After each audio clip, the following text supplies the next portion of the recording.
क्या प्रधानमंत्री मोदी जी ने कहा था कि वो सच होने वाला है? आपको याद होगा कि 23 मई 2026 को मोदी जी पार्लियामेंट में कहा था कि हमें कोविड 19 महामारी से तैयारी करनी होगी। अब कई लोगों को लगा था कि इससे शायद लॉकडाउन लगने वाला है, लेकिन ऐसा नहीं।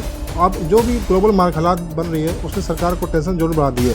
इसलिए मोदी जी ने देश से जनता से अपील की कि अगर पॉसिबल हो तो 1 साल गोल्ड खरीदना अवॉइड करें, पेट्रोल डीजल का कम से कम यूज़ करें, ट्रेवल के लिए प्राइवेट व्हीकल्स की जगह मेट्रो, रेल और कार पुलिंग जैसा ऑप्शन को यूज़ करें। साथ ही इलेक्ट्रिकल व्हीकल को भी प्रमोट करें। उन्होंने कंपनी से भी कहा कि जहां पॉसिबल हो वहां वर्क फ्रॉम होम और ऑनलाइन मीटिंग को बढ़ावा दी जाए और लोगों को फॉरेन ट्रेवल के विदेश से शादी से बड़े खर्चा को कुछ समय के लिए टाल दें। अब सवाल यह है कि आखिर प्रधानमंत्री ऐसा अपील क्यों करनी पड़ी? दरअसल ईरान और यूएस वार के मिडिल ईस्ट में टेंशन की वजह से क्रूड ऑयल प्राइस तेजी से बढ़ रही है। टेंशन के बाद क्रूड ऑयल $105 बैरल तक पहुंच चुका है। स्ट्रेट हॉर्मुज में जहां दुनिया का 20 से 25% ऑयल गुजरता है, वहां करप्शन की वजह से ग्लोबल मार्केट में एक पैनिक बढ़ गया और इंडिया अपना लगभग 88% क्रूड ऑयल इंपोर्ट करता है और साथ ही दुनिया सबसे बड़ी गोल्ड इंपोर्टर में शामिल है। और प्रॉब्लम यह है कि ऑयल और गोल्ड दोनों डॉलर में खरीदे जाते हैं।